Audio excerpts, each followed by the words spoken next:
Welcome to new TV Telugu. ఇప్పుడు AP top 10 చూద్దాం.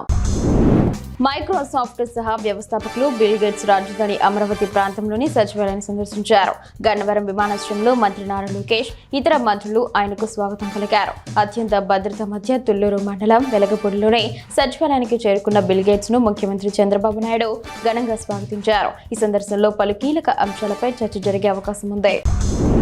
కర్నూలు జిల్లా ఎమ్మిగనూరులో ఆమ్వే వారి అపురూపమైన ఔషధం అప్సా 80 వాడిన తర్వాత రైతులు అధిక దిగుబడి రాబడి పొందారని, లాభాల బాట పట్టారని రైతులు హర్షం వ్యక్తం చేశారు. సరైన ఫలితాలు రాకపోతే 100% రిఫండ్ అవకాశం ఉందని, పూర్తి వివరాల కోసం బట్టా మురళీకృష్ణ, పాలడుగు శ్రీధర్ను సంప్రదించవచ్చని తెలిపారు.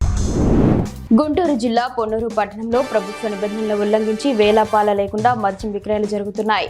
ఉదయం 10 గంటలకు అమ్మకాలు ప్రారంభించాల్సిన దుకాణాలు తెల్లవారుజాము నుంచే మద్యం అమ్ముతూ నిబంధనలు తొంగలు తొక్కుతున్నాయి. ఎక్సైజ్ శాఖ అధికారులు ఈ వ్యవహారంపై దృష్టి సారించకపోవడంతో ప్రధాన కూడళ్లలో మందుబాబుల ఆగడాలు పెరిగిపోయి ప్రజా రవాణాకు తీవ్ర ఆటంకం కలిగిస్తున్నాయి. Railway station, Bapatla bus stand, Mamillapalli bus stand, Kasakarru road ప్రాంతాల్లో ఈ సమస్య తీవ్రంగా ఉంది. రాష్ట్రీయ ప్రజా కాంగ్రెస్ రాష్ట్ర అధ్యక్షుడు మేడా శ్రీనివాస్ రాజమండ్రిలో మాట్లాడుతూ బ్రిటిష్ వారికి ఊడిగం చేసిన ఆర్ఎస్ఎస్ నేడు ముసుగు వేసుకున్న హిందూ ఉగ్రవాదాన్ని ప్రోత్సహిస్తుందని ఆరోపించారు.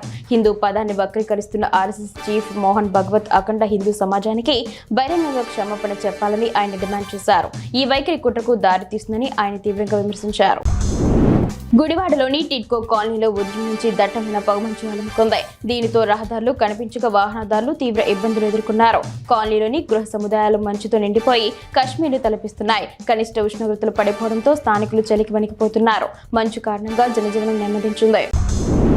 నెల్లూరు రూరల్లో వైఎస్ఆర్ కాంగ్రెస్ పార్టీకి పెద్ద ఎదురు దెబ్బ తగిలింది. వైసీపీ యోజన విభాగంలో కీలక నాయకుడిగా ఉన్న బోడిమల్ల విష్ణువర్ధన్ రెడ్డి పార్టీకి రాజీనామా చేసి తెలుగుదేశం పార్టీలో చేరారు. నెల్లూరు రూరల్ ఎమ్మెల్యే కోటంరెడ్డి శ్రీధర్ రెడ్డి, కోటంరెడ్డి గిరిధర్ రెడ్డి సమక్షంలో జరిగిన కార్యక్రమంలో ఆయన టీడీపీ కండువా కప్పుకున్నారు. ఈ సందర్భంగా ఎమ్మెల్యే కోటంరెడ్డి విష్ణువర్ధన్ రెడ్డి తమ కుటుంబ సభ్యుడిని పేర్కొన్నారు.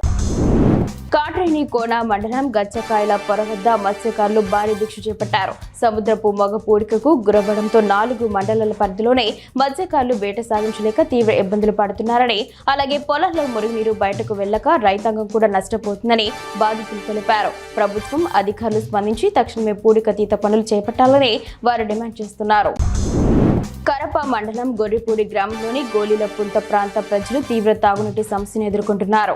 ఓట్ల సమయంలో నాయకులు వచ్చి హామీలు ఇచ్చినా ఆ తర్వాత పట్టించుకోవడం లేదని గ్రామస్తులు ఆవేదన వ్యక్తం చేశారు. కేంద్ర ప్రభుత్వం తెచ్చిన జల్ జీవన్ మిషన్ పథకం కింద కూడా తమకు కుళాయిలు ఏర్పాటు చేయలేదని వాపోయారు.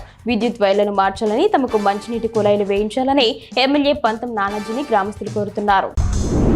విద్యార్థులకు చెల్లించాల్సిన ఫీజు రీయింబర్స్మెంట్ బకాయిలను మంత్రి నారా లోకేష్ బాబు విడుదల చేయడం పట్ల పాతపట్నం ఎమ్మెల్యే మామిడి గోవిందరావు హర్షం వ్యక్తం చేశారు. తన క్యాంపు కార్యాలయంలో మాట్లాడుతూ లోకేష్ బాబుకు కృతజ్ఞతలు తెలిపారు. ఈ నిర్ణయంతో విద్యార్థుల తల్లిదండ్రులు ఎంతో సంతోషంగా ఉన్నారని ఆయన పేర్కొన్నారు. ఈ కార్యక్రమంలో స్థానిక నాయకులు కూడా పాల్గొన్నారు. నరసన్నపేట ప్రభుత్వ జూనియర్ కళాశాల క్రీడా మైదానంలో ఆదివారం నుండి సోమవారం ఉదయం వరకు జరిగిన డే అండ్ నైట్ క్రికెట్ పోటీల విజేతలకు టీడీపీ సమన్వయకర్త బగ్గు అర్జున చేతుల మీదుగా బహుమతులు అందజేశారు. నరసన్నపేట ఫ్రెండ్స్ లెవెల్ జట్టు విజేతగా నిలవగా కంచిలి మండలం శ్రీరాంపురం జట్టు రన్నరప్ గా నిలిచింది. విజేతలకు 51,000 రూపాయల నగదు బహుమతితో పాటు షీల్డ్, రన్నరప్లకు 25,000 రూపాయల నగదు బహుమతితో పాటు షీల్డ్ అందజేశారు.